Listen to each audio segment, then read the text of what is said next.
Assalamualaikum warahmatullahi wabarakatuh.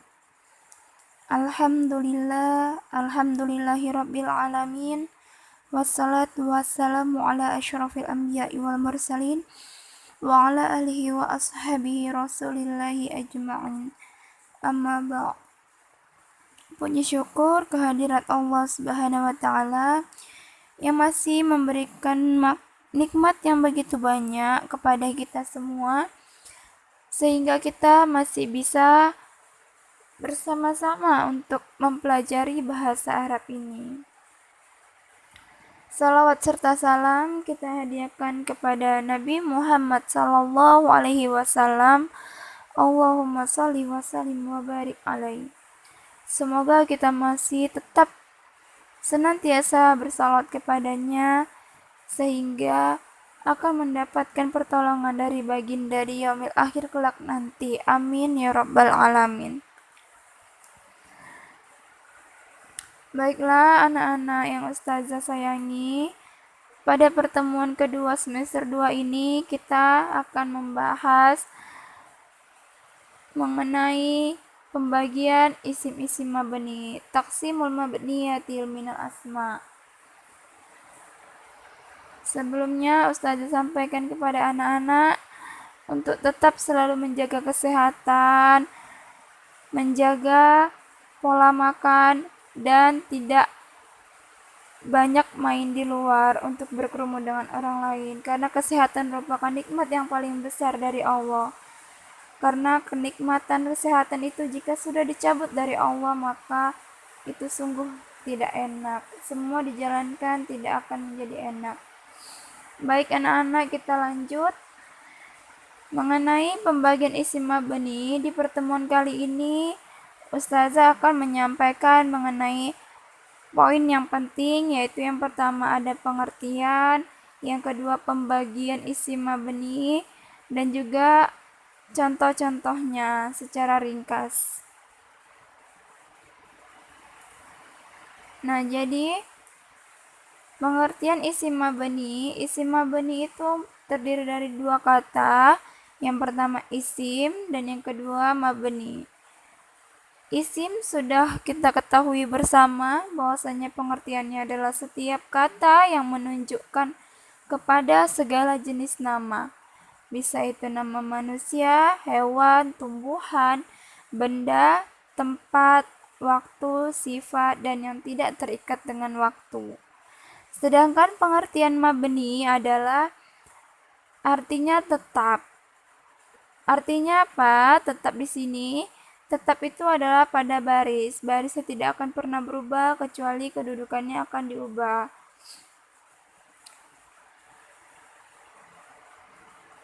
Nah, jadi dapat kita simpulkan bersama bahwasanya isim-isim yang mabni adalah segala kata yang menunjukkan nama dan barisnya tetap ataupun tidak berubah. Sampai sini paham anak-anak? Kalau kurang paham, diulang lagi suara Ustazah. Nah, selanjutnya yaitu pembagian isim. Pembagian isim yang mabni, yaitu yang pertama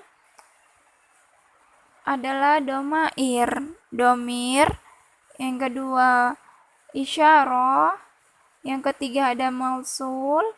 Yang keempat istifham. Yang kelima syarat, keenam fi'il, yang ketujuh adat, dan yang terakhir yang kedelapan yaitu zorof. Nah, kita akan ngebahas yang pertama yaitu isim domir. Nah, isim domir adalah kata isim yang digunakan sebagai kata ganti. Jadi anak-anak bisa ingat, domir itu adalah berarti kata ganti. Jadi kalau ada isim domir berarti isim yang menunjukkan kata ganti.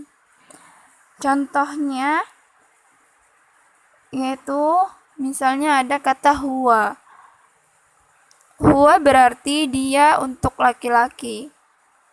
Kita bisa buat katanya misalnya huwa abi. Dia ayahku. Nah, selanjutnya ada kata hum, artinya mereka. Hum mudarisuna, mereka adalah para pengajar. Selanjutnya yang kedua ada isim isyarah. Isim isyarah adalah kata isim yang digunakan sebagai kata yang menunjukkan sesuatu hal, baik itu benda, tempat, dan yang lainnya. Contohnya, misalnya ada kata haza. Haza artinya ini. Jika kita buat kalimat haza kitabun, ini buku. Nah, yang kedua ada zalika, artinya itu. Bisa kita buat kalimat zalika kolamun, itu pena. Nah, selanjutnya yang ketiga ada isim mausul. Isim mausul adalah kata isim yang menunjukkan sesuatu tertentu dengan perantara jumlah yang disebutkan setelahnya. Isim mausul ini berguna menyambungkan kepada kalimat setelahnya. Contohnya, allazi, allazina, allati, allati. Artinya yang. Nah, biasanya isim mausul ini memiliki arti yang. Contoh kalimatnya, at-talibul ladzi yajtahidu, siswa yang bersungguh-sungguh. Nah, selanjutnya yang keempat adalah isim istifham. Isim istifham adalah kata isim yang digunakan untuk menanyakan sesuatu. Contohnya, man artinya siapa, maka kita bisa buat kalimatnya man huwa, siapa dia. Contoh kaifa misalnya, artinya kaifa bagaimana, jadi bisa kita buat kalimat misalnya kaifa haluk, bagaimana kabarmu. Nah, jadi anak-anak bisa ingat bahwasanya istifham ini merupakan kata pertanyaan ataupun untuk menanyai sesuatu. Nah, selanjutnya yaitu ada isim syarat. Isim syarat adalah kata isim yang mengaitkan kata isim yang satu dengan isim yang lainnya menjadi sebab akibat.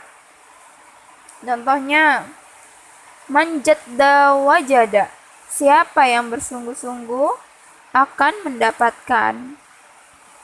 Nah, jadi anak-anak bisa ingat bahwasanya isim syarat itu adalah kata isim yang ada di dalamnya menunjukkan sebab akibat. Selanjutnya yaitu isim fi'il. Isim fi'il adalah kata isim yang di dalamnya terdapat makna fi'il atau kata kerja. Anak-anak tahu bahwasanya fi'il itu merupakan kata kerja. Tapi di dalam isim fi'il ini tidak memiliki tanda yang khusus, ia menunjukkan fi'il, sehingga ia masuk ke dalam isim fi'il. Karena jika dimasukkan fi'il, dia tidak pas karena tanda-tandanya tidak termasuk. Contohnya, habhata, artinya jauh. Nah, selanjutnya yaitu isim adat. Isim adat adalah isim yang menunjukkan bilangan ataupun jumlah angka. Contohnya, khamsata asyara, artinya 15. Nah, anak-anak ingat adat. Adat itu artinya bilangan. Jadi kalau isim adat berarti isim yang menunjukkan bilangan ataupun angka. Dan yang terakhir yaitu isim zorof. Zorof adalah kata isim yang menunjukkan kepada suatu tempat dan waktu. Bisa juga kepada kondisi yang tertentu. Nah, contohnya amama artinya di atas. Bisa kita buat kalimat Alkitabu amamal maktab, buku di atas meja. Selanjutnya ada kata al-an, sekarang. Al-an adrusul lughatul arabiyyah. Sekarang saya belajar bahasa Arab. Nah, inilah dia 8 ataupun pembagian isim-isim yang mabni, yaitu anak-anak bisa ingat yang pertama domir. Domir ini adalah kata ganti. Yang kedua ada isyarah, kata tunjuk. Yang ketiga ada mausul, yaitu biasanya ini menunjukkan arti yang. Kemudian yang keempat istifham, kata pertanyaan ataupun soal-soal. Yang kelima ada syarat, kalimat isim yang menunjukkan sebab akibat, itu disebut isim syarat. Kemudian yang keenam ada isim fi'il. Ini kalimat ataupun kata isim yang dia tidak menunjukkan fi'il tetapi timbangannya hampir mirip dengan fi'il tetapi tidak memiliki tanda-tanda fi'il di dalamnya. Makanya ia masuk ke isim fi'il. Nah, kemudian ada adat. Isim adat. Adat itu artinya bilangan. Jadi anak-anak bisa ingat bahwasanya isim adat yaitu adalah isim yang menunjukkan bilangan ataupun angka. Dan yang terakhir ada zorof, yaitu yang menunjukkan tempat dan juga waktu. Inilah pembelajaran kita pada pertemuan kali ini. Semoga anak-anak semua bisa memahami yang Ustazah jelaskan. Kalau bisa, ini diulang-ulang kembali sehingga menjadi pemahaman yang lekat di dalam diri kita, khususnya untuk mempelajari bahasa Arab. Nah, di sini Ustazah mempunyai tugas. Anak-anak bisa buka buku paketnya, kemudian lihat di bukunya pembelajaran pada semester 2 yang pertemuan kedua. Bisa dicari contoh 8 isim yang udah Ustazah jelaskan tadi. Kemudian tulislah satu contoh untuk satu jenis isim, misalnya satu domir buat satu contoh, satu isim istifham buat satu contohnya di buku ya nak. Untuk pertemuan selanjutnya kita akan membahas jenis-jenis isim mabni ini secara rinci, misal dari isim domir, isim isyarah, dan sampai ke zorof. Baik, demikianlah Ustazah sampaikan. Terima kasih atas perhatian anak-anak semua. Semoga tetap semangat agar kita lebih mudah untuk mempelajari bahasa Arab ini secara yang inovatif dan tidak membosankan. Terima kasih Ustazah ucapkan. Al-akhir ila liqa. Ma'assalamah. Wassalamualaikum warahmatullahi wabarakatuh.